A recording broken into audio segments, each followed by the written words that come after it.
the Second Crusade. The night is quiet, the stars are steady, and the wind brushes gently across the rooftops of old stone towns.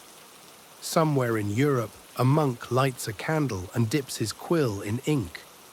Somewhere else, a king rolls over in his sleep, unaware that trouble is quietly stretching its legs in the east. It's been almost 50 years since the First Crusade. That first bloody journey to the Holy Land had ended in unexpected victory. Jerusalem was taken, kingdoms were carved out, and crusaders came back with stories of heat, blood, and maybe a few souvenirs. The Holy City was now under Christian rule. Europe was proud, relieved, and tired. But peace doesn't last long in these stories. Far away, across deserts and rivers, beyond the edges of familiar maps, the city of Edessa stood as a lonely outpost of Christianity. It was the first Crusader state ever formed, a small, stubborn place surrounded by enemies and always a bit too far from help. Its walls were old, its army was tired. And in the year 1144, those walls crumbled. The Muslim leader Zengi, a fierce warlord from Mosul, swept in like a storm. His army crashed against Edessa's defenses, and within days the city was lost. Men were killed, women taken, churches pulled down. And with that, the first Crusader kingdom to rise became the first to fall. Back in Europe, people didn't hear about it right away. News took time.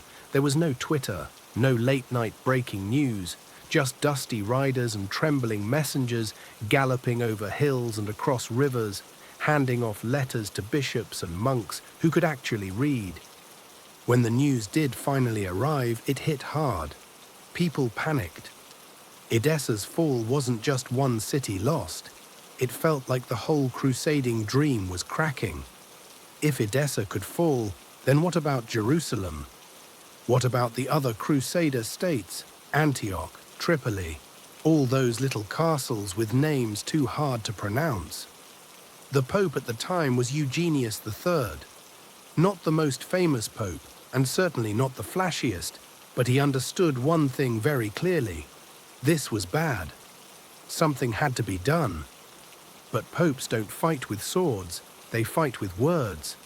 So Eugenius wrote a letter, a call to arms, a second crusade, another holy war, a second chance to show Europe's strength and God's will. But let's be honest, nobody really gets riled up over papal letters. You need someone with a little more fire. Someone with the kind of voice that can make crowds cry and kings kneel. Enter Bernard of Clairvaux. Now Bernard wasn't your average priest. He didn't wear shiny armor or wave a sword around, but he could preach like thunder in a bottle. A Cistercian monk with wild eyes and a soul full of fire, Bernard believed this wasn't just a war, it was a test of faith. Edessa had fallen because Christians had become lazy, sinful and soft. And now God wanted a new effort. One big, dramatic, barefooted act of devotion. Bernard hit the road. He preached in town squares, in cathedrals, under trees, and on muddy roads. His words lit sparks. People wept, soldiers dropped to their knees, and even kings began to listen. And yes, if you're wondering, he had that classic, I haven't eaten in 3 days, but I'm still terrifying kind of energy. It wasn't long before the crowds turned into armies. But let's pause here for a moment. Because while Bernard was out there setting hearts on fire, most ordinary folks had very different worries. They weren't thinking about Jerusalem. They were thinking about taxes, about cows that wouldn't milk, about roofs that leaked, and neighbors who borrowed things but never gave them back. So when the crusade talk began again, people felt a mix of excitement and dread. On one hand, it was a chance to be part of something divine. On the other, it meant months of marching, sleeping in the dirt, and maybe getting stabbed in some place you couldn't pronounce. Still, the mood across Europe was shifting. Something was stirring again, a rumble under the surface. Knights began shining their armor. Blacksmiths hammered late into the night. Families gathered around fires, whispering about the Holy Land, about adventure, about the ghosts of the First Crusade. Some remembered stories of victory. Others remembered friends who never came home. In royal courts, maps were unrolled. Kings debated routes. Advisors argued over supplies. Scribes made copies of Bernard's sermons, which were basically the medieval version of a viral post. Even in small villages, people started to feel the pull. Not everyone would go, of course, but the talk was everywhere. The Holy Land, Edessa, the Cross.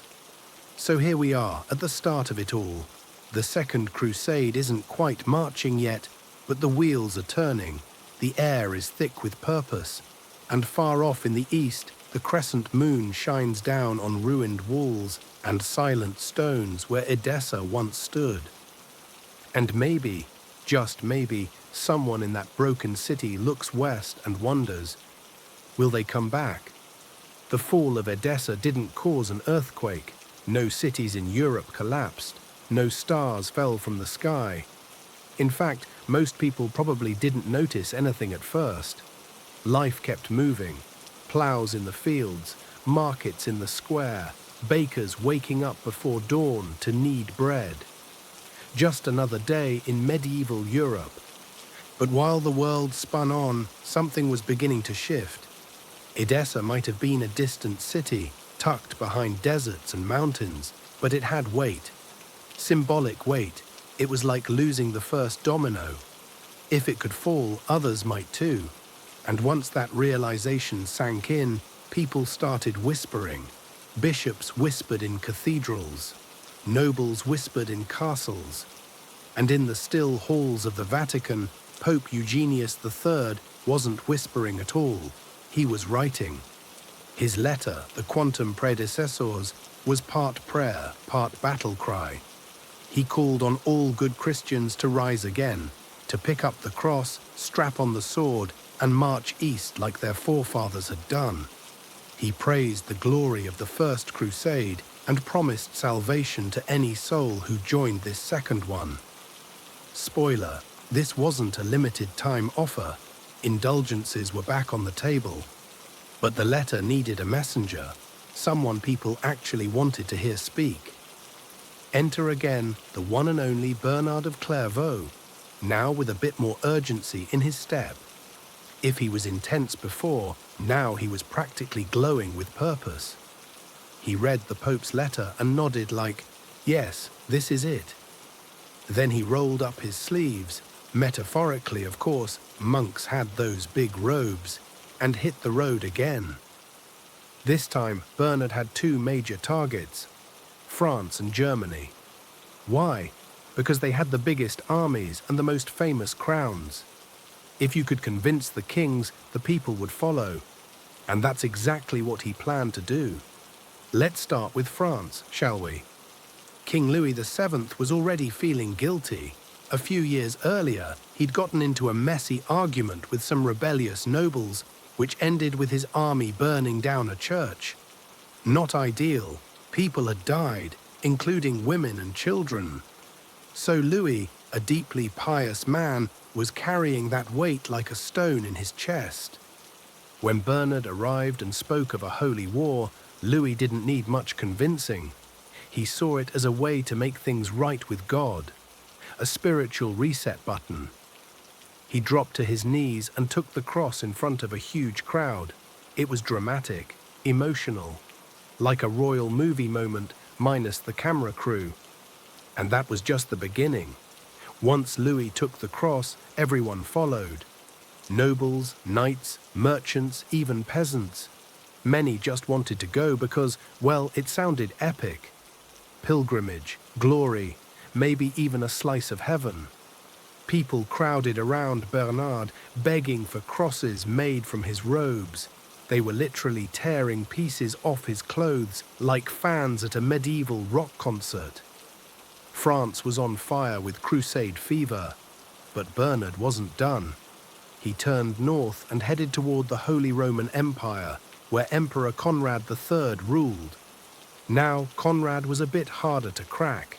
He was older, more cautious, and had plenty of political messes to deal with. But Bernard didn't let up. He spoke in castles and churches to soldiers and kings. His sermons were passionate, poetic, sometimes downright scary. He didn't pull punches. Hell, he told people that if they didn't join the crusade, their souls might rot while their neighbors walked into paradise. Eventually, it worked.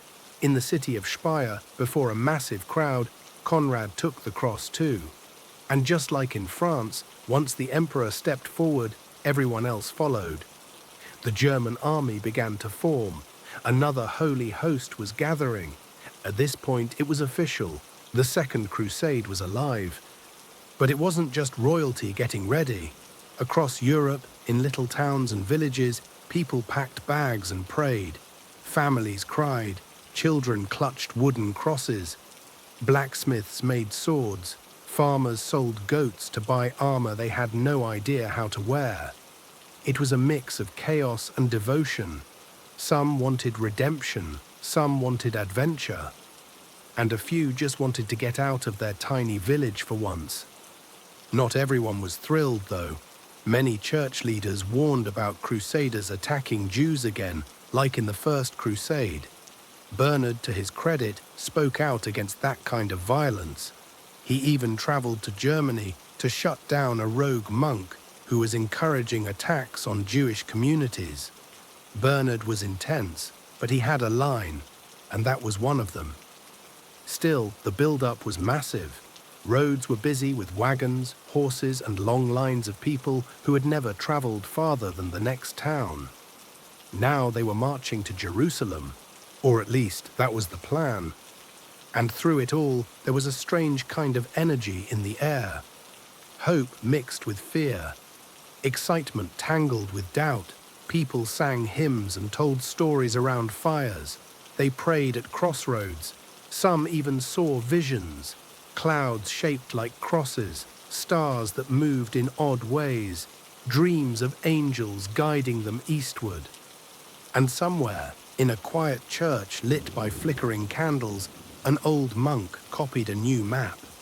He marked the Holy Land with trembling hands, wondering if this crusade would succeed where others had failed, or if, once again, too many would never return. So the call had gone out.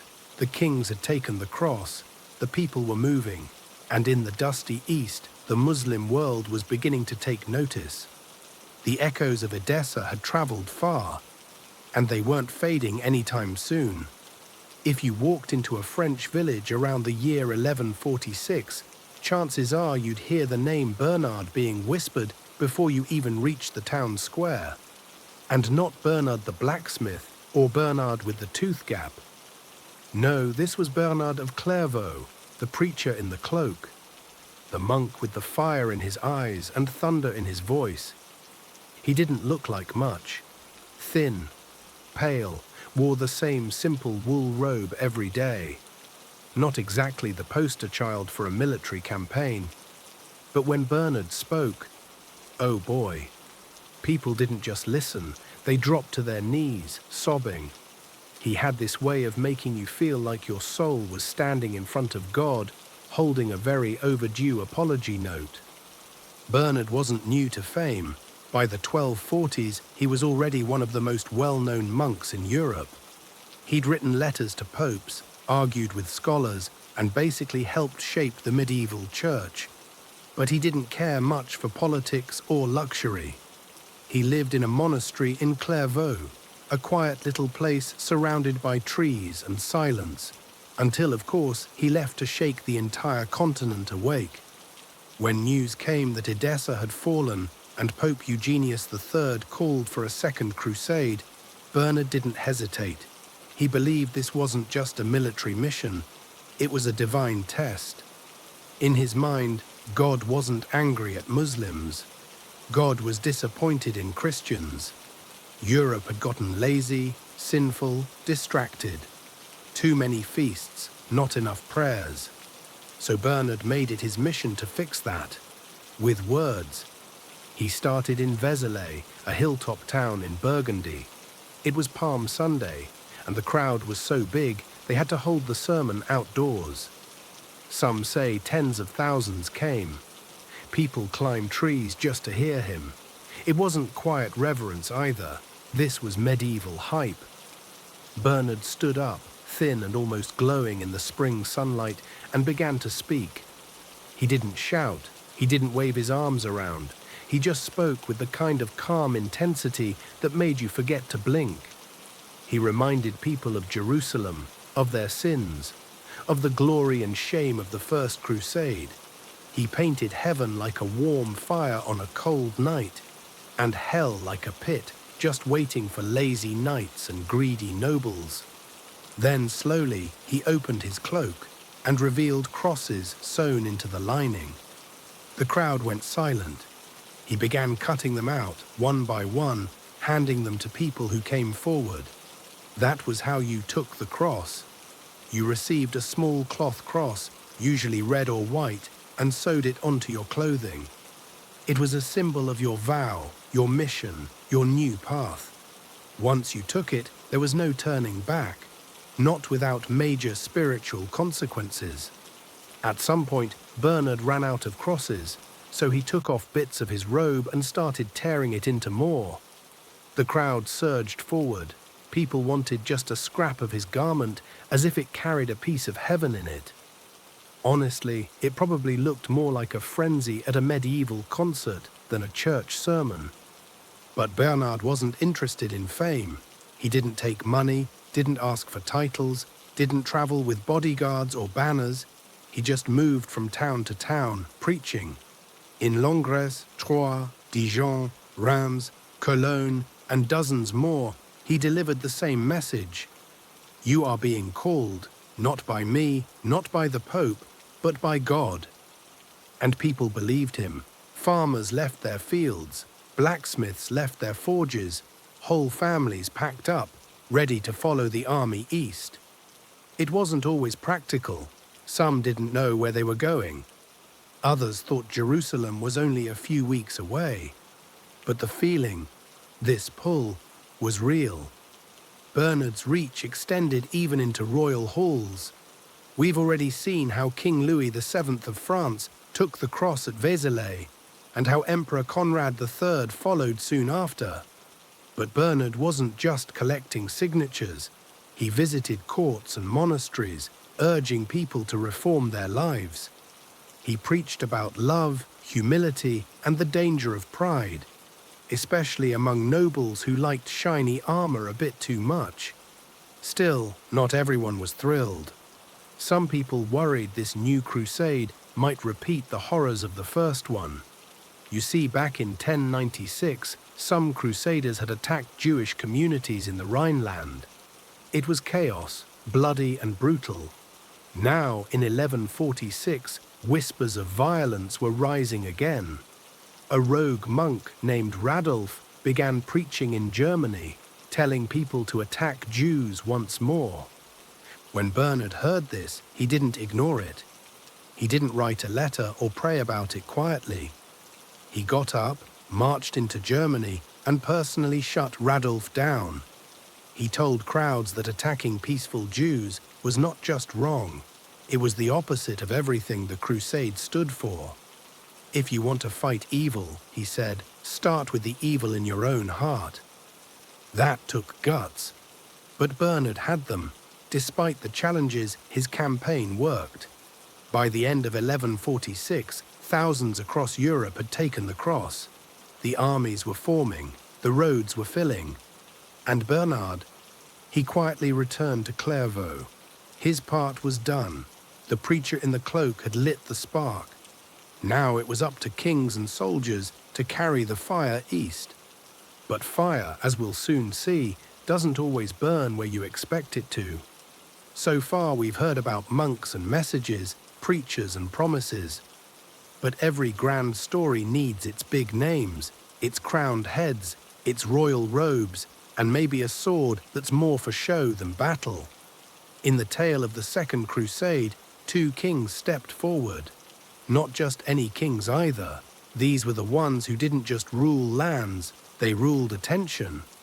Let's start with Louis VII of France, a man who honestly didn't expect to be part of a holy war when he first put on the crown. Louis was young, quiet, and, how do we say this politely, not exactly born for adventure. He liked prayer, books, and peaceful evenings. His idea of a thrilling time was probably a long theological debate with some monks and a mug of warm wine. But kings rarely get to do what they like. Back in 1141, Louis made a questionable decision during a local feud. He ended up burning down the town of Vitry by accident, and with it a church full of innocent civilians. Over 1,000 people perished, many of them women and children who had sought shelter inside. The smoke from that fire didn't just rise into the sky. It rose into Louis's soul and stayed there. Guilt, heavy, silent and constant. So when Bernard of Clairvaux arrived with his flaming sermons and holy mission, Louis didn't hesitate long. He saw the crusade as a way to cleanse his conscience. What better way to earn forgiveness than to fight for God's kingdom? Think of it like a very intense, very sweaty act of penance. On Christmas Day, 1145, Louis announced his intention. But it wasn't until the following year, in the town of Vézelay, that it became official. Thousands gathered to see the king take the cross. Queen Eleanor of Aquitaine stood beside him. Yes, that Eleanor, sharp as a dagger and more politically clever than most men in the room. The scene was theatrical, almost cinematic. Louis stood before the crowd. Bernard handed him the cloth cross. The wind probably blew just right. Everyone cheered. And just like that, France had committed itself. But Bernard wasn't stopping there. He turned his eyes to the Holy Roman Empire. And that's where we meet Emperor Conrad III, a more seasoned ruler. Conrad had a beard, a reputation, and plenty of problems at home. Leading a crusade wasn't at the top of his to-do list. He had rebellious dukes to manage, borders to secure, and absolutely no desire to wander through deserts. Still, Bernard was persistent. He showed up in Conrad's cities, preached to his nobles, stirred the crowds. The emperor watched, listened, and eventually gave in. On December 27th, 1146, in the German city of Speyer, Conrad took the cross. His nobles followed one by one. Another wave of warriors, lords, and even bishops joined the cause. Some were driven by faith, some by honor, and some probably just didn't want to look bad in front of their peers. And now, with both kings on board, the Second Crusade had something the first one never did: royal leadership. This was a big deal. The First Crusade had mostly been a nobleman's affair. No kings had gone. But this time, two monarchs were marching side by side, or more accurately, marching at slightly different times, arguing about who had the better route, and occasionally sending each other passive-aggressive letters. But still, progress. Of course, leading a crusade wasn't like booking a weekend trip to the countryside. There were plans to make, massive plans. Armies had to be raised, supplies gathered, ships chartered, maps drawn, spies consulted, taxes raised, and someone had to figure out how to feed thousands of men and horses across hundreds of miles. No big deal, and we can't forget the drama. For starters, Louis and Eleanor had some issues. At first, Eleanor wanted to come along, which was unusual for a queen. But she was the Duchess of Aquitaine, and she wasn't about to sit this one out. She brought her own retinue, including many ladies from noble families. Some historians say it looked more like a royal tour than a military march. Soldiers were confused. Some were excited. Others were distracted. Let's just say the gossip was loud. Meanwhile, Conrad had his own headaches. His army was massive, but full of different factions. German princes, Austrian nobles, Hungarian guides. Trying to keep them all moving in the same direction was like herding cats with swords. Still, spirits were high. Across Europe, people believed this crusade would succeed. They had kings, they had crosses, they had Bernard's blessing. What could possibly go wrong? And if you stood in a town square and closed your eyes, you'd hear it. The rhythm of hammers making armor, the stomp of war horses, the prayers of monks, the laughter of young squires dreaming of glory. It all felt big, like history was about to step into a new chapter. But not everyone was smiling. In the East, the Muslim world was watching. And in Constantinople, the Byzantine emperor wasn't exactly thrilled about a bunch of Western armies marching through his backyard again. Still, that part comes later. For now, the kings had taken the cross. The people had answered the call. Europe was waking up, stretching its limbs and turning its gaze eastward once more. Another crusade was coming, and this one had crowns at the front of the line. So the kings had taken the cross. The people had cheered. The monks had prayed, and the horses had probably sighed, sensing what was coming. But before any banners could flap over eastern hills, before any swords could clash in holy battle, there was the part no one liked to talk about. The boring, complicated, exhausting part. Preparation. You don't just wake up one day and crusade. There's no crusade starter pack you can buy at the market. It takes months, sometimes years, of planning. And even with kings at the helm, things got messy fast. Let's start in France. King Louis VII might have been pious, but he wasn't exactly a logistics expert. His court buzzed with letters and plans, and royal advisors waving scrolls and arguing over maps. They needed ships for part of the journey, but not everyone could sail. Some had to go by land, through dangerous mountain passes and across enemy territory. That meant food, and water, and armor, and coin. Oh, so much coin. Louis began raising money. Taxes were levied, lands were sold, nobles offered up fortunes, while others tried not to be noticed at all. You could feel the shift across the kingdom. Villages grew quieter, young men disappeared, some in armor, others with barely more than a wooden cross and a blanket. Markets sold out of iron and oats. Horses became harder to find than good wine during Lent. Meanwhile, Eleanor of Aquitaine was packing like she was planning a royal parade. She brought handmaids, advisors, horses, musicians, and, yes, a royal bath. People joked that her caravan looked more like a traveling court than a military force. But Eleanor wasn't just tagging along. She was one of the most powerful women in Europe, and she intended to be seen. Over in Germany, Emperor Conrad III had his hands full too. His army was big, huge in fact, but it wasn't exactly united. The Holy Roman Empire was more like a patchwork quilt stitched together with arguments and beer. Princes bickered over rank. Knights from different regions refused to share tents. Some nobles even questioned whether the crusade was worth it. Conrad kept it together, barely. His court sent letters to the Byzantines asking for safe passage. His engineers mapped out river crossings and mountain trails. His generals yelled at supply officers, who in turn yelled at local farmers, who usually just nodded and went back to herding goats. And across both kingdoms, the common folk were watching it all unfold. They stood on roadsides and in fields, watching the armies gather. Some cheered, others looked nervous. Mothers wept quietly as sons left home. Wives handed over talismans, hoping their husbands would return in one piece.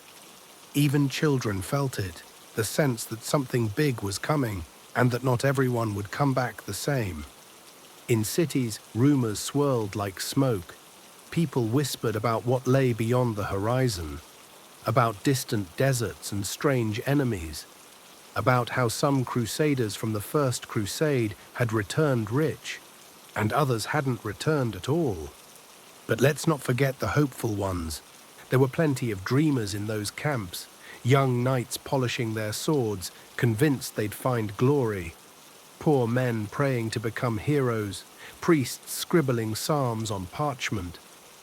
Everyone had a reason for going. Some wanted forgiveness, some wanted fame, some just wanted to escape the life they knew. And then there were the camp followers, those who weren't warriors at all. Cooks, merchants, blacksmiths, children, dogs. Yes, dogs. Every medieval army had them. You'd find them trotting between tents, sniffing for scraps, completely unaware they were part of a holy war. Preparations also brought a kind of nervous energy. You know the feeling before a big journey, bags packed, shoes laced, butterflies in the belly. Multiply that by 10,000. Nobles held farewell feasts, monks chanted over departing soldiers, churches rang their bells. And somewhere in the corner of every town, someone quietly hoped the Crusaders would fail so their taxes might go back to normal. And while all this was happening on land, plans were also forming at sea. The Mediterranean was crawling with ships, some hired, some borrowed, some built from scratch. Sailors painted crosses on sails. Harbours buzzed with voices in Latin, Greek, French, German, and languages that barely sounded human. It was like Europe itself was leaning eastward. Still, it wasn't all unity and joy. There were disagreements over who would lead, where the armies would meet, and how to deal with the Byzantines, those complicated cousins in Constantinople. Some French nobles didn't trust them. Some German lords wanted to conquer them. And yet, without Byzantine help, the Crusaders would have no safe path through Anatolia. In short, awkward. But that's for another chapter. For now, the roads were alive with motion. Camps grew like little cities. Flags flapped in the breeze. Psalms echoed through the night. Some soldiers tried to sleep. Others sharpened their blades. And all of them, deep down, wondered what was waiting beyond the next hill. A second crusade had begun. Not with swords, not with sieges, but with slow, endless steps. And so the road to war stretched ahead, long, dusty, and full of dreams. When you think of a medieval crusade, you probably picture desert battles, holy relics, and knights swinging swords under the blazing sun. But before any of that happened, the Crusaders had to get through something just as dangerous. Politics. And not just any politics, Byzantine politics. The Byzantine Empire was the old lion of the East. Once the eastern half of the mighty Roman Empire, it still wore the name like armor. Its capital, Constantinople, was a jewel on the Bosporus, a city of marble streets, gold-domed churches, and market stalls filled with spices, silk, and suspicious glances. This was no dusty outpost. Constantinople had plumbing before some European towns had walls. Their emperors wore crowns so heavy they needed neck-strength training. Their coins were shiny, their nobles sharp, and their backstabbing, Olympic level. So when two enormous crusading armies began marching toward their gates, thousands of knights, nobles, foot soldiers, cooks, and maybe a goat or two, the Byzantines looked east and frowned. Let's talk about Emperor Manuel I Komnenos. Young, clever, and very aware that the First Crusade, 40 years earlier, had brought both blessings and chaos. Western knights had helped take Jerusalem, sure, but they'd also stayed, built kingdoms, claimed land, ignored Byzantine advice, and some had treated Greek Christians like strangers in their own empire. So when Conrad's German army arrived first in 1147, Manuel didn't exactly throw a welcome party. Conrad and his army came by land, marching through Hungary and the Balkans. At first, it was peaceful enough. just knights in shining armor passing through fields and demanding snacks. But as they got closer to Byzantine territory, tensions started rising. The Germans were tired, hungry. Some of them started borrowing food from local farms. Others got into arguments with Byzantine soldiers.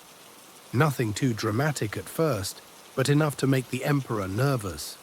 Manuel sent guides to help, but also spies. Every road the Crusaders took, the Byzantines were watching, smiling politely, writing notes. Conrad, meanwhile, wasn't feeling the love. He expected royal treatment. After all, he was the Holy Roman Emperor. But in Constantinople, Manuel made it clear this was still his empire. He didn't want German troops camping near his walls. He didn't want the crusade causing a riot. And he definitely didn't want Conrad marching off without a deal. So they struck a cautious agreement. Conrad would get food and safe passage through Anatolia, but in return, he'd promised not to seize any Byzantine land. The paper was signed, hands were shaken, everyone smiled through gritted teeth. Then came Louis VII. The French army took a different route, arriving in Constantinople not long after the Germans. Louis, being deeply pious and ever the polite king, expected a warm reception. He was, after all, fighting for Christ. And he had Eleanor with him, whose traveling court made the whole thing look like a fashion show on horseback. But Manuel wasn't in the mood. He greeted Louis, yes, but only because he had to. He offered food, shelter, and another cautious agreement. But just like with Conrad, there were rules. No funny business, no looting, no setting up new kingdoms along the way. Louis tried to stay respectful. He even visited the great church of Hagia Sophia, marveling at its golden mosaics and endless domes. He whispered prayers in Latin while Greek priests sang in a language he couldn't quite follow. It was beautiful, confusing, a little awkward. Meanwhile, French soldiers wandered the city. Some got lost in the markets. Others stared too long at Byzantine art and were asked, politely but firmly, to move along. One rumor even claimed a French knight tried to ride his horse inside the palace just to see if it would echo. That may or may not be true, but it sounds very on-brand. Still, beneath all the fine manners and public smiles, mistrust bubbled. The Crusaders saw the Byzantines as slippery, too rich, too clever, too cautious. The Byzantines saw the Crusaders as reckless, loud, rude, always asking for food and trouble. They prayed to the same God, but in different languages, with different customs, and very different views on whose empire should be leading the show. Eventually, both armies were escorted across the Bosporus, from Europe into Asia. There, things got real. The moment the French and German forces left Constantinople behind, the landscape changed. No more polished marble, no more bustling ports, just rocky paths, dry valleys, and looming hills. Anatolia was not a place for comfort. It was wild, dangerous, and full of eyes watching from the shadows. The Seljuk Turks controlled much of the land ahead, and while the Crusaders thought of this as holy territory, the Seljuks just saw invading armies. Conrad went first, taking the inland route through the mountains. It didn't go well. We'll get into that next chapter. But as for now, let's end here. With two armies freshly passed through the glittering gate of Constantinople, full of hope, doubt, and dust on their boots. They had crossed through the heart of Byzantium. But the real journey was just beginning. It started with confidence. Conrad III, Holy Roman Emperor, had crossed into Asia Minor with his army. A force of thousands, armored and eager, proud and powerful. They had marched all the way from the Rhine, through the Balkans, across the glimmering city of Constantinople, and now they stood in the rocky lands of Anatolia, ready to march east, reclaim Edessa, and win glory for Christendom. Or so they thought. The first few days weren't so bad. The sun was warm, the trail was manageable, and spirits were high. Soldiers joked around campfires, horses snorted peacefully under the stars, priests led evening prayers. A few younger knights even practiced their sword swings in slow motion, imagining battles to come. But Anatolia wasn't planning on playing fair. It began with the heat. Not the gentle summer heat of Central Europe, the dry, aching, skin-cracking heat that turned metal to fire and water into gold. The further the army marched inland, the more unforgiving the sun became. Trees disappeared, shade was a memory, and water, the one thing every army needs, began to vanish. Wells were dry, rivers were low, springs were muddy or poisoned. Then came the trails. There weren't many roads in Anatolia, just winding paths through hills and gorges, and those paths were watched, always watched. The Seljuk Turks, masters of the land, knew the terrain like their own skin. They didn't attack in big, noble charges. They waited, they studied, and when the time was right, they struck fast, then vanished just as quickly. First it was the scouts. A few never came back. Then a supply wagon went missing. Then a few riders were found with arrows in their backs, lying still under the noon sun. The army grew tense. You could feel it in the silence between footsteps. And still they marched. Conrad, stubborn and proud, decided to take the central route, the same one the first Crusaders had used decades earlier. He figured if it worked for them, it would work again. But the first Crusaders had support. They had Byzantine guides. They had local allies. Conrad? Not so much. His army marched deeper into the hills, trusting maps that were barely accurate and advice from men who couldn't agree on where the sun rose. By late October, they reached Dorylaeum, a place that had once been a battlefield for the First Crusade. It was now quiet. Too quiet. A few dried bushes, a ruined wall. Nothing moved except the wind. That night, Turkish riders watched from the hills. The next day, they attacked. It wasn't a full-on battle, not at first. It was death by 1,000 cuts. Arrows rained from nowhere. Riders darted in and out like ghosts. Every time the Germans tried to charge, the enemy disappeared into dust.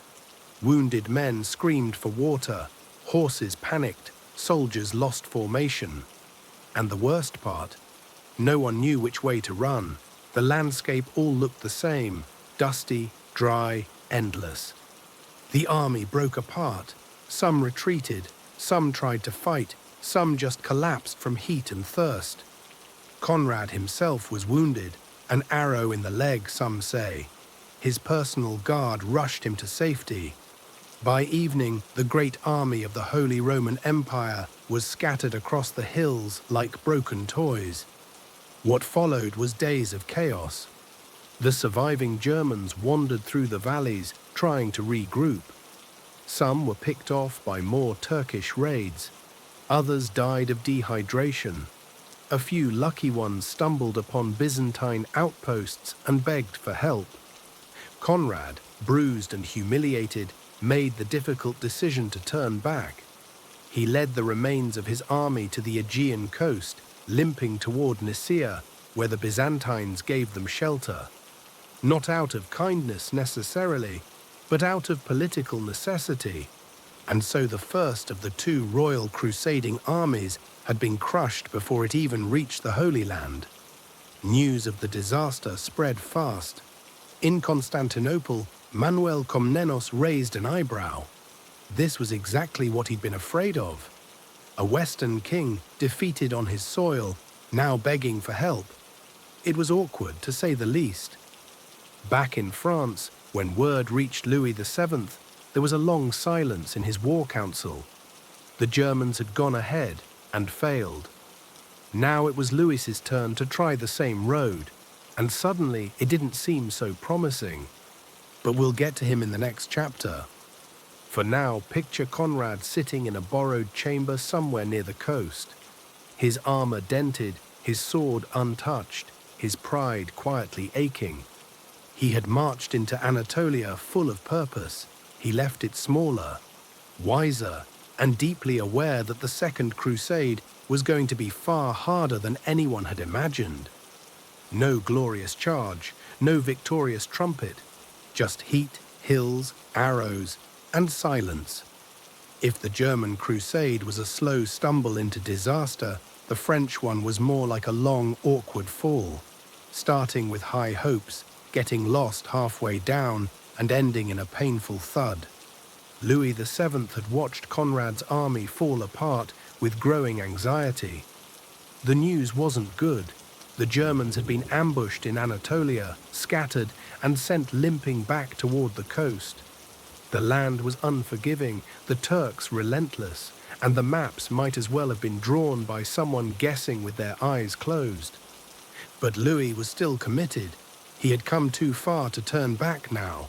So he gathered his troops, French knights, noble families, priests, cooks, and the ever-watchful Queen Eleanor of Aquitaine, who still travelled with her grand caravan of ladies, guards, and enough luxuries to make most peasants cry. Together, they crossed from Europe into Asia Minor in late 1147. At first, things went well. The Byzantines, ever cautious, provided guides and food, for a price, of course. Louis's army stuck close to the coast, where supplies were easier to find and the path less dangerous. The French soldiers were cautious, the commanders were watchful. And Louis, he prayed, a lot. But Anatolia, as the Germans had learned, didn't stay friendly for long. The French army was big. Too big, in fact. It moved slowly, and every mile deeper into the hills meant fewer wells, fewer friendly villages, and more Turkish scouts watching from ridges.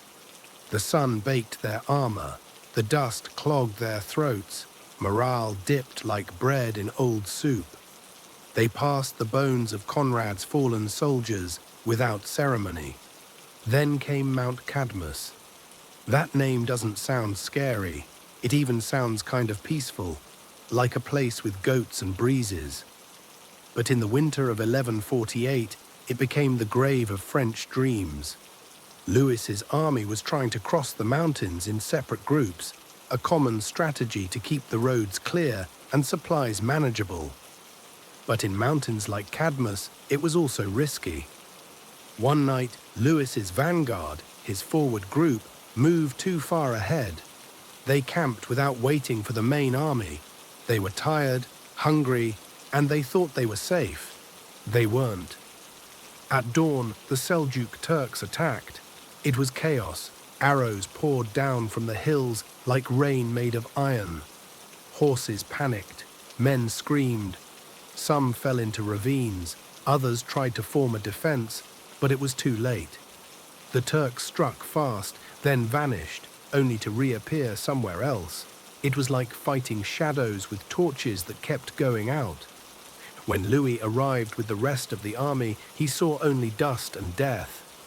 He tried to rally his troops. He fought bravely, some even say foolishly, charging uphill with a sword in one hand and his shield in the other.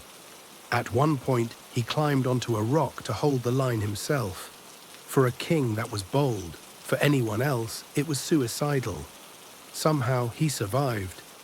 But the damage was done. The army had been badly shaken. Supplies were lost. Trust in the Byzantine guides evaporated. French knights grumbled. Some blamed the emperor. Others blamed Louis. A few quietly began to wonder if this whole crusade thing had been a divine mistake. And through it all, Eleanor watched. She wasn't just a queen. She was a duchess in her own right, with soldiers and wealth and influence. And she wasn't pleased. Rumors swirled that she criticized Louis's leadership, that she wanted more say in the march, that she questioned his choices. Some even whispered that she wanted a divorce. But let's not get ahead of ourselves. After the Cadmus disaster, Louis had to decide what to do next. He could turn back, like Conrad had, or he could limp forward and hope the Holy Land still wanted visitors. He chose to limp forward. The army reached the city of Anatolia, battered and broken. From there, Louis hoped to take ships to the coast of Syria, closer to Antioch and Jerusalem. But there weren't enough ships, and the price the locals demanded, outrageous. So Louis took the nobles and the elite by sea, leaving the common soldiers to march the rest of the way along the coast. That march became another nightmare. The roads were rough, Turkish raiders harassed them constantly, supplies were almost gone. Many died of thirst, hunger, or wounds. By the time the survivors reached Antioch, they were ghosts of the army that had left France in glory. And that brings us to the next bit of drama, Antioch. The city was ruled by Raymond of Poitiers, a charming, powerful noble who also happened to be Eleanor's uncle. When she arrived, he welcomed her like royalty. She was his blood after all, and she was still one of the most important women in Europe. Too important, maybe. Louis didn't like what he saw. Raymond was bold, flirtatious, and politically ambitious. He wanted Louis to stay and help him attack Aleppo, a powerful Muslim city nearby. It made sense tactically. It was the smart move, but Louis refused. He had one goal, Jerusalem. And when Eleanor took Raymond's side, things exploded. More rumors, more whispers. People said Eleanor and Raymond were too close. Louis, angry and humiliated, ordered her to leave the city. The tension between king and queen snapped like a wet rope. And the Second Crusade kept stumbling forward. From Antioch they would march again. But the dream was dimming. The French had faced ambush, thirst, infighting, and now family drama. And they hadn't even reached the battlefield yet. So far, the crusade had been like chasing a shadow. Every time the crusaders thought they were close to glory, it slipped away behind a mountain or vanished into dust. And now, after months of marching, starving, arguing, and almost falling off cliffs, the armies were finally in the east, the Holy Land. But if anyone expected trumpets and banners, they were in for disappointment. The city of Edessa, the place that had started this whole war, was already gone. Not occupied, not under threat, just gone. Burned, broken, scattered. It had fallen back in 1144, 2 years before most of these knights had even left their castles. And it hadn't just been captured, it had been wiped out. Its churches had been torn down, its defenders killed, its people enslaved or scattered. And by the time the Second Crusade reached the region, there was nothing left to save. Imagine marching thousands of miles, losing half your army, watching your friends die, and then finally arriving at the grand goal, only to find a pile of rocks and silence. It was more than just disappointing. It was confusing, demoralizing. The crusade had no clear direction now. There was no new battle plan, no easy plan B. Louis VII and Conrad III, who had reunited by now, stood among their advisors, staring at maps that suddenly felt meaningless. They had come to reclaim Edessa, but Edessa was a memory, a ghost. So what now? They looked to the kingdom of Jerusalem, where the local crusader rulers had been managing their fragile little kingdom for decades. The king at the time was Baldwin III, young and sharp, but heavily influenced by his powerful mother, Queen Melisande, who ruled with brains and backbone. The Western Crusaders arrived in Jerusalem expecting unity, maybe a heroic welcome. Instead, they found politics. The local Crusader lords weren't thrilled about having 2 foreign kings suddenly drop in with battered armies and big opinions. And the locals weren't so sure these newcomers knew what they were doing. After all, they'd just watched both armies nearly fall apart on the way in. Still, the arrival of Louis and Conrad was a big deal. Crowds lined the streets, priests sang, Relics were displayed. Everyone prayed at the Church of the Holy Sepulchre, where Jesus was believed to have been buried and risen. It was beautiful, holy, and filled with the soft smell of incense. But behind the smiles and prayers, tension brewed. Louis and Conrad wanted a clear target, a victory, something to justify everything they'd endured. And Jerusalem's leaders had a suggestion. If Edessa was off the table, why not strike Damascus? Now Damascus wasn't just any city. It was ancient, wealthy, and at least until recently, had been something of an ally. Yes, you read that right.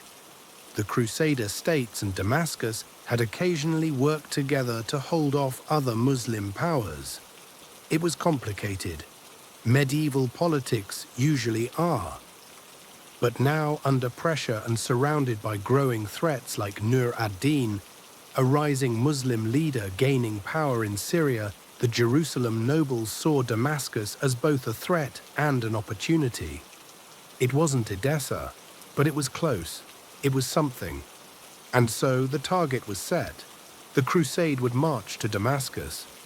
But let's linger a little longer here, before swords are drawn again. Let's sit with what the Crusaders felt in those quiet moments between decisions. Many were broken. Physically, yes, sunburned, malnourished, bandaged. But also spiritually. This had been sold to them as a divine mission, a holy act. March to the east, win back what was lost, and earn salvation along the way. But now, after everything, they were standing in a city that didn't need them, discussing an attack on a place that hadn't even been part of the original plan. It didn't feel like destiny anymore. It felt like wandering. Some of the older knights began to talk in hushed tones around campfires about the First Crusade and how different it had been. That had felt like a true miracle. Jerusalem taken against all odds, saints and relics and victories. But now, the land felt more uncertain. The stars above were the same, but everything beneath them had shifted. Even Louis and Eleanor, still married in name, had grown cold toward one another. They barely spoke. The tension between them was sharp enough to cut armor. And Conrad, though recovered from his injuries, was quieter now, more withdrawn. He had started this journey as an emperor. He now looked more like a tired general trying to hold a dream together with frayed rope. The crusade needed a win, any win, and so they pinned their hopes to Damascus, a city with walls, gardens, history, and more than enough danger to go around. But Edessa, sweet, shattered Edessa, remained behind them, a reminder of what they had lost, what they had failed to save, and what had brought them all this way in the first place. The crusade had finally reached the Holy Land, but the holy part was starting to feel very far away. Damascus, just the name carried weight. It was one of the oldest cities in the world, older than Rome, older than Paris. Its streets had seen empires rise and fall, prophets walk, armies march, and deals whispered under the shade of ancient trees. And now, in the summer of 1148, the Crusaders had chosen it as their new target. Not because it had taken Edessa, not because it had wronged them, but because it was there, and they needed something to show for this long, miserable journey. From Jerusalem, the kings and nobles gathered under the hot July sun to plan the attack. There were banners waving, horses stamping, and commanders sweating into their armor. Even Queen Melisande watched from a distance, sharp-eyed and cautious. She had ruled this kingdom longer than most of these men had been planning crusades. The city itself sat nestled beside the Bernard River, wrapped in gardens, orchards, and canals. It was green, refreshing, like a small paradise, which was part of the problem. Getting to Damascus meant crossing through all that lush land first, and fighting an enemy who knew it better than anyone. Still, spirits were high at the start. The Crusaders marched out with trumpets, chants, and promises. German and French knights rode side by side. The heat was brutal, but the excitement was real. A chance to win, to matter, to take a great city and offer it to God. And at first it went well. They reached Damascus in just a few days.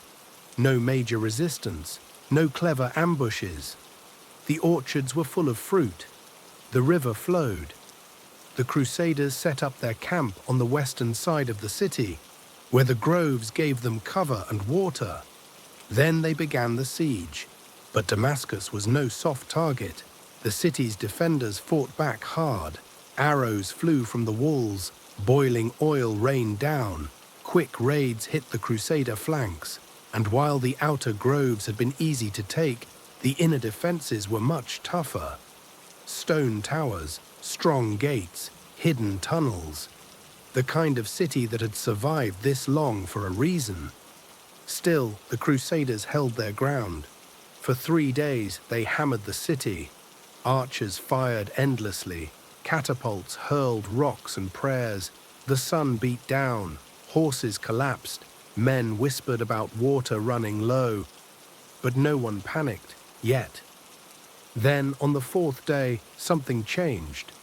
The commanders, Louis, Conrad, Baldwin, and others, made a strange decision. They abandoned their position in the lush western orchards and moved the entire army to the east side of the city. No one really knows why. Some say they feared a trap. Others say they wanted to cut off reinforcements. A few claim they were bribed or misled by local allies. Whatever the reason, the new position was dry, exposed, and far worse for launching a siege. The Crusaders were now camped on rocky ground, with little shade and almost no access to fresh water. The defenders of Damascus saw their chance. They struck fast, raiding, firing, cutting off supply lines. And now, for the first time, panic set in. Men began to talk. Loudly, some blamed the king of Jerusalem, others blamed Conrad. Louis and his nobles started arguing with their German counterparts. The unity of the army, never that strong to begin with, began to crumble like sand in the sun. And just like that, the siege ended. After just a few days on the eastern side, the Crusaders gave up. The decision came quickly, almost without warning. No final charge, no dramatic last stand. They simply retreated. By now the men were angry, confused, exhausted beyond belief. They had marched all the way to Damascus for nothing. Some had left behind families, lands and futures. Others had lost brothers and friends along the way. And now they were turning back, not with treasure, but with dust and silence. It felt like betrayal. One chronicler later wrote that the retreat from Damascus disgraced all Christendom. A bit dramatic maybe, but not entirely wrong. In the streets of Damascus, the defenders celebrated. For them, it wasn't just a military victory, it was a sign that the invaders could be beaten, that God might not be on their side after all. And in the Muslim world, a new kind of confidence began to rise. A man named Nur ad-Din, the son of Zengi, the same Zengi who had taken Edessa years before, watched these events closely. He saw the division, the confusion, the retreat, and he smiled. The Crusaders had come to reclaim the East. Instead, they had reminded everyone just how vulnerable they were. Back in the Christian camps, there were no songs, no cheers, just quiet packing, quiet marching, and the sound of dreams falling apart. The siege of Damascus had lasted less than a week, but its failure would echo for years. The city of Damascus stood untouched, its walls held strong, its defenders celebrated, and its gardens returned to peace. Except now they were littered with the broken remains of another failed Crusader dream. Outside the city, the Crusaders marched away. No victory, no spoils, no fanfare. Just dust rising behind them as they trudged back through the lands they had just crossed. hungry, angry, and wondering what exactly they had come all this way to do. It wasn't just a retreat, it was a collapse.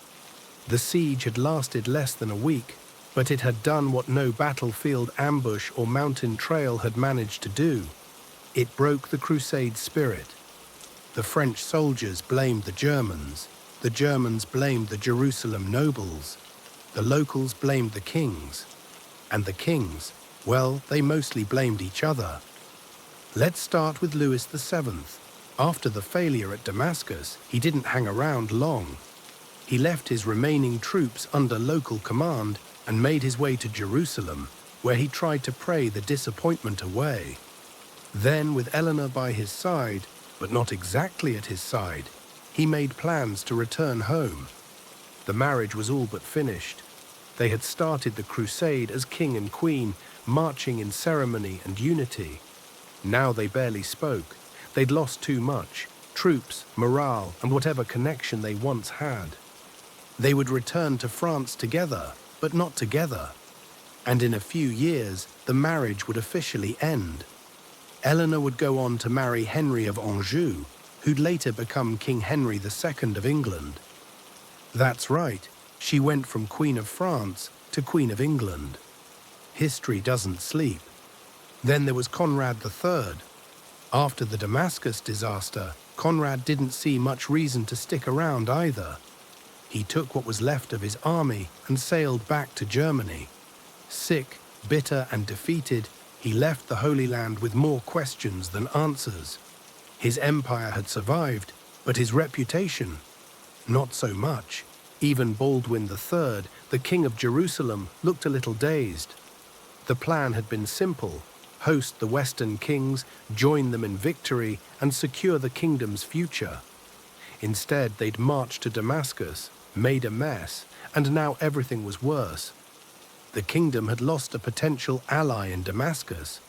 Muslim leaders across the region had seen the Crusaders retreat with their tails tucked.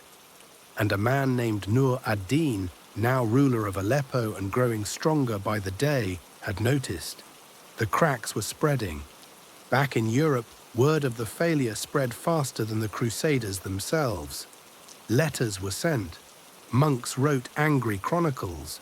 People whispered in churches and marketplaces, "They lost." Why did they even go? Wasn't God supposed to be on their side? Even Bernard of Clairvaux, the great preacher who had started the crusade with fire and thunder, heard the news and was devastated. He couldn't believe it. He had preached with all his heart, promised that God would guide them. That victory was certain. And now, this? Bernard was so heartbroken, he wrote letters trying to explain it. He said it wasn't God who failed, but the Crusaders. Their sin, their pride, their lack of unity, that's what doomed them. Maybe he was right, maybe not.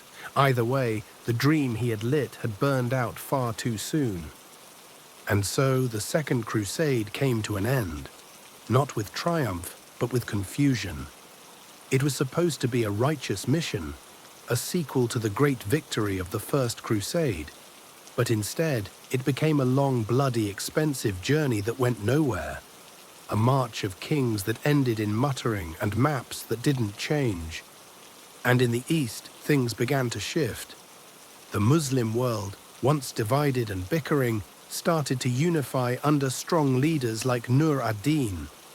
He had watched the Crusaders fight each other, waste their strength, and limp home. And now he began building something bigger, something stronger. Soon he would control both Aleppo and Damascus. His power would grow, his message would spread, and the memory of this failed crusade would help unite his people. The West had come with swords and songs. They left with empty hands. But before we go too far ahead, let's sit with this moment a little longer. Picture a campfire in a quiet valley, one of the last before the returning Crusaders set sail. A group of knights sit in silence, their armor dented, their cloaks torn. One of them pokes the fire with a stick. Another sharpens a blade out of habit, though there's nothing left to fight. No one speaks of Damascus. No one speaks of Edessa. They just sit, thinking of home, of the ones they left behind, of the promises they made when they first took the cross. There's no music, no prayers, just the slow crackle of burning wood and the soft weight of disappointment. This is how the siege unraveled, not just on the battlefield, but in the minds of those who believed it had all meant something. Sometimes the saddest part of a story isn't the fall, it's the quiet after. The Holy Land faded behind them. No cheers, no banners, no songs on the wind, just the steady sound of boots on stone, hooves dragging through sand, and the quiet shuffle of what was left of an army that had once stretched for miles. The Second Crusade was finished. There would be no new kingdoms, no reclaimed cities, no holy relics to show the faithful back home. What remained was a long, aching walk, and the echo of all the things that hadn't gone as planned. Some of the soldiers stayed. A few, too sick or too ashamed to return, melted into the kingdom of Jerusalem. Others took service with local lords or joined monastic orders. But most, French, German, and others, turned west. The march home wasn't fast. There were no flights, no carriages for most, no royal highways waiting with fresh bread and a hot bath. Just dust, more dust, and the same tired feet that had brought them all this way. Louis VII and Eleanor of Aquitaine boarded ships from the port of Acre, sailing along the coast back toward Europe. The sea was rough, the winds unkind, their relationship even worse. Their marriage had cracked wide open in the Holy Land, and the journey home only made it worse. They spoke in short sentences, kept their distance, and sat through meals like ghosts sitting across from one another. When they finally returned to France, it was clear something had changed, and it wasn't going to be fixed. Not long after, they'd go their separate ways, politically, personally, and royally. Conrad III, ever the emperor, took a slower route home. His health had suffered during the crusade, wounds, illness, heartbreak, and he arrived back in the empire looking older than when he left. His people welcomed him, but there were no grand celebrations, just polite applause and long silences. Everyone had heard. They knew the crusade hadn't gone well, that thousands had died, that Edessa was still gone, that Damascus still stood. And the people were confused. Hadn't Bernard promised victory? Hadn't the Pope called it a holy war? Hadn't God been with them? That was the hardest part, not the failure, but the doubt. Back in Europe, the mood had shifted. The bright fire of the crusading spirit flickered lower. Nobles who had once dreamed of glory now quietly put away their swords. Towns that had celebrated crusaders on their way out now looked away when they returned. And those who came home had stories they didn't want to tell. Stories of thirst, of betrayal, of pointless marches and broken plans, of nights staring at foreign stars, wondering what they were even doing so far from home. They brought back no treasure, no holy relics, just tired horses and scars on their bodies and in their hearts. And across the countryside, mothers wept for sons who never came home. Wives waited at gates that stayed quiet. Children grew up hearing only fragments about where their fathers had gone and why they never came back. But not all was lost. Some found comfort in small things, surviving, making it back to green fields and warm bread, hearing birds again that didn't fly above battlefields.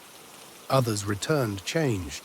One knight came home and gave away his land, joining a monastery. Another swore never to lift a sword again. A squire, once eager for glory, became a quiet farmer with a limp and 1,000-yard stare. And then there were the tales, because no matter how disappointing the crusade had been, people still wanted stories. Around fireplaces and in inns, the returning crusaders told tales of grand cities, impossible heat, and strange lands. of the golden domes of Jerusalem, of the narrow alleys of Antioch, of the terrifying silence before an ambush in the hills of Anatolia. They left out the worst parts most of the time, but some couldn't help it. They spoke of the friends they lost, of the betrayal they felt, of watching the dream of a holy war die in front of them like a candle in a storm. And far away in a quiet monastery, Bernard of Clairvaux sat by a window. He had tried to make sense of it all. He had written letters, given sermons, begged for understanding. But deep down, he too was wounded. The Second Crusade hadn't just failed on the battlefield. It had shaken the belief that God always gave victory to the faithful, that with enough prayer and passion, success was guaranteed. Faith would survive, the church would move on. But the trust, that confident spark in the hearts of so many, had dimmed. Still, life returned, as it always does. Fields were tilled, bells rang in village churches, children played in courtyards again, and in time, the memory of the crusade became just that. A memory, faded, distant, a story whispered before bed. But for those who walked the long road home, it never really went away. They carried it with them in quiet moments, in dreams, in the way they looked at the stars and wondered if some things were never meant to be reclaimed. The banners were folded away. The swords were hung up or rusted over. The ships had docked. The dust had settled. And now, with the crusade behind them, the world did what it always does after a storm. It took a breath. The Second Crusade had promised a lot. It had been sold as a holy mission, a chance to reclaim lost land, rescue Christian kingdoms, and maybe get a little eternal salvation on the side. Instead, it had ended in broken plans, bitter silence, and a long walk home. So now everyone was asking, softly, awkwardly, and usually behind closed doors, what exactly did we gain? Let's start with the obvious. Territory, none. Not one city taken, not one kingdom expanded. Edessa was still gone, and no new lands had replaced it. The Crusaders hadn't even managed to hold a single castle. The map of the Holy Land looked exactly the same, only now it had more graves on it. Honor, that too had taken a hit. The mighty kings of Europe had marched with trumpets and holy vows, only to lose battles, quarrel with allies, and retreat without glory. Even their reputations, polished and powerful when they left, were now scratched and scuffed like old armor. Unity among Christians? Not quite. If anything, the crusade had deepened the cracks. The Westerners had distrusted the Byzantines. The Byzantines had smiled politely while writing letters that said, "Please leave." And within the Crusader armies, French and German nobles argued more than they prayed. Alliances? Also shaky. The Kingdom of Jerusalem had once kept a careful balance with nearby Muslim cities like Damascus. But after the failed siege, that balance collapsed. Trust was broken, old enemies became even older, and that left the door wide open for someone else to step in. Someone like Nur ad-Din. So if we're counting physical victories, the list is short. But not everything gained can be measured in miles or gold. For some, the crusade gave clarity. Knights who had once dreamed of glory saw war for what it really was: mud, fear, hunger, and choices you couldn't undo. They returned home quieter, more thoughtful. Some gave up weapons for prayer. Others just planted crops and never spoke of the East again. The Church, too, learned hard lessons. Pope Eugenius III, who had called for the crusade, never quite recovered his authority. He'd wanted another miracle, like the First Crusade, and instead got awkward apologies and a lot of questions. And Bernard of Clairvaux, the firebrand preacher who had stirred half of Europe into action, spent the rest of his life trying to explain what went wrong. He blamed the people, their sins, their pride, their disunity. Anything but the message. He wrote, "We did what we could, but God judged otherwise." You can almost hear the sigh between the lines, but the biggest gains, if you can call them that, might have gone to those watching from the other side. Because while the Crusaders were limping home, the Muslim world was starting to come together. Cities that had once squabbled now found common ground in their shared resistance. And at the center of it all stood Nur ad-Din. He had watched the Crusaders fail, seen their weaknesses, learned from their mistakes, and now he was quietly building something stronger, uniting Syria, rallying troops, and laying the groundwork for a new era of resistance. The Second Crusade had come to reclaim Christian power. Instead, it helped awaken a Muslim response that would one day rise like a tide. Still, not everything faded into failure. Pilgrims still came to the Holy Land. Churches still held their ground. The Crusader states, while shaky, continued on for now. And Europe kept turning. People still prayed, still built cathedrals, still told stories of distant lands and brave knights. Because even failed crusades become legend eventually. And in those legends, the truth gets blurry. Children grew up hearing tales of their fathers who had fought for God. Some stories were true, others were adjusted, embellished, smoothed at the edges. A knight who had fled from Damascus might be remembered as a hero who held the line. A squire who never reached Jerusalem might become the brave soul who walked barefoot to the Holy Sepulchre. That's how memory works. It turns dust into gold sometimes. And in the quiet years that followed, people remembered the hope more than the outcome. The hope that drove thousands to take the cross. The hope that they could make the world better. The hope that something sacred was worth dying for. That hope hadn't been erased, it had just been shaken. Maybe that was the true gain. Not land, not cities, but a deeper understanding of how fragile faith can be when it's tangled up with ambition, and how sometimes the hardest journey is the one back home, when you have to face the truth of what you lost and what you hope to find. While the West licked its wounds and quietly folded up the banners of the Second Crusade, the East was beginning to stir, not with trumpets or parades, but with something far more lasting: unity. For decades, the Muslim world had been divided, city against city, emir against emir, every ruler with his own walls, his own ambitions, and his own corner of the map. That's part of why the First Crusade had even worked. There had been no strong resistance, just scattered voices shouting in different directions. But that was changing now. The failure of the Second Crusade hadn't just spared Muslim lands, it had sent a message.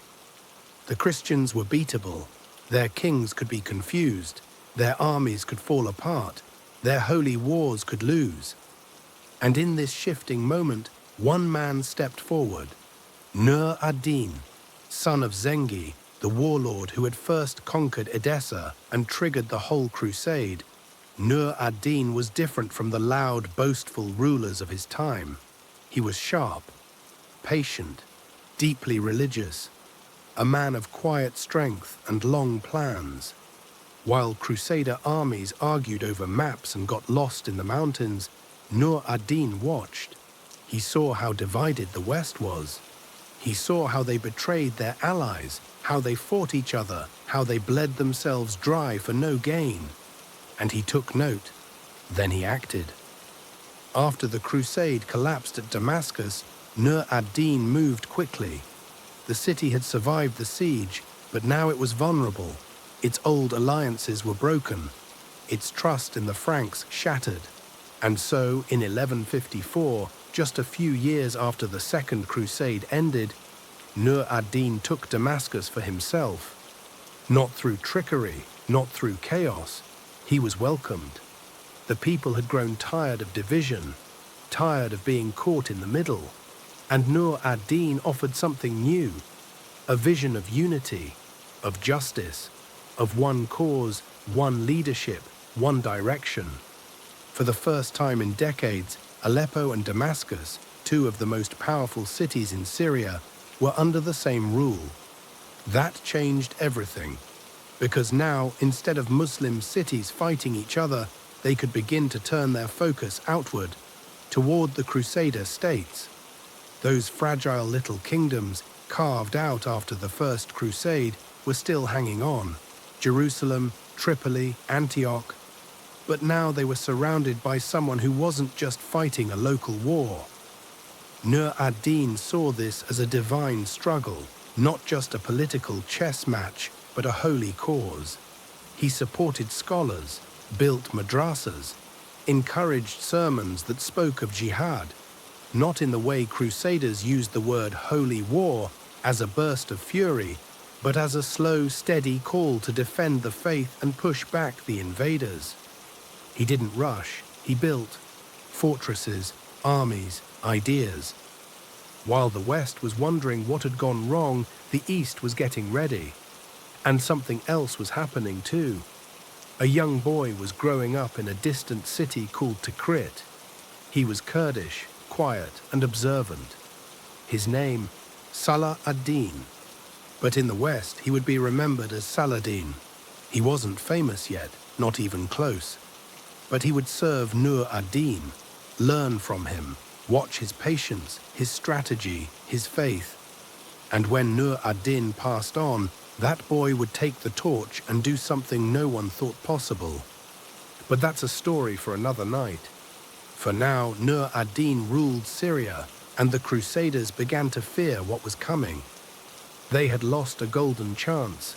If they had held on to Damascus, if they had shown unity, if they had worked together, maybe they could have stopped him before he grew too strong. But instead, they handed him a victory wrapped in their own confusion. The Second Crusade had not just failed, it had empowered the other side. And in the halls of Antioch, in the castles of Jerusalem, in the minds of Frankish lords who once saw themselves as holy champions, a chill began to settle in. They had come east with dreams of conquest. And now the East was dreaming too. But this time it dreamed of taking it all back. The sun had set on the Second Crusade. The knights had gone home, the swords were sheathed. The banners, once bright with crosses and pride, hung limp in damp castles or sat folded in trunks, tucked away like dreams people didn't want to talk about anymore. But history doesn't sleep for long. Even as Europe tried to forget the bruises of this failed crusade, new seeds were already taking root, quietly, steadily, in places most people weren't even looking. In France, the crusade left behind fewer men, more taxes, and a lingering sense of something unfinished. Villages whispered of fallen sons. Nobles returned to their lands and tried to act like everything was normal. Kings, once full of zeal, now sat in court with heavier crowns and heavier hearts. Louis VII, once the Crusader King of France, returned a humbler man. He no longer dreamed of glory. He had seen too much. His marriage to Eleanor of Aquitaine soon ended, and with it, an alliance that had once seemed unbreakable. Eleanor remarried, of course, this time to Henry of Anjou, who would become King Henry II of England. Their children would shape the next generation of Europe, and one of them, Richard, would carry a sword into the Holy Land himself. But that's still a few years away. In Germany, Conrad III ruled for a short while longer before dying in 1152. His successor, Frederick Barbarossa, would grow into a towering figure, one whose name would one day be whispered in the heat of another crusade, another war, another chapter. The papacy too learned from this bruising chapter. Future popes would speak more carefully, plan more deeply, and choose their battles with greater care. Well, some of them. But the real momentum, the story that would carry history forward, was no longer in the West. It was in the East. In the stone halls of Damascus, Nur ad-Din ruled with quiet power. He didn't throw festivals to celebrate the Second Crusade's failure. He didn't mock the retreating kings. He simply built. He strengthened alliances. He preached unity. He offered justice. And most of all, he waited. And somewhere under his watch, a boy was still learning. Saladin. He wasn't a warlord yet, not a sultan. Not the man who would one day ride against kings and shake the very ground beneath Jerusalem. But the story of the Third Crusade had already begun, in whispers and echoes, because the failure of the Second Crusade had left the Crusader states weaker and left their enemies more confident. In Jerusalem, the Franks continued to rule, but with growing tension. Some wanted peace, some wanted war. Many just wanted to survive. They still held the city, yes, but they were surrounded now by a rising tide. And tides, as every sailor knows, don't rise all at once. They creep in, quietly, until your feet are wet and the shore is gone. It would take a few more decades, but war would return. And next time, it would not be about one city like Edessa. It would be about everything. Jerusalem, power, faith, honor. Next time, it would be Saladin versus Richard the Lionheart. Next time, the stakes would be even higher. But before that storm, there was silence. A strange kind of peace, stretched thin like an old blanket. Some believed the crusading age was over, that the passion had faded, that no more kings would march east. They were wrong. The seeds had been planted, in loss, in regret, in pride, and in the simple human need to make up for failure. The Second Crusade had ended in retreat, but its shadow was long, and in the centuries that followed, people would look back and say, that was the moment the East began to rise. So now the campfires go out, the last horses ride into the distance. The Holy Land, once again, belongs to no one and everyone at once, sacred, desired, divided.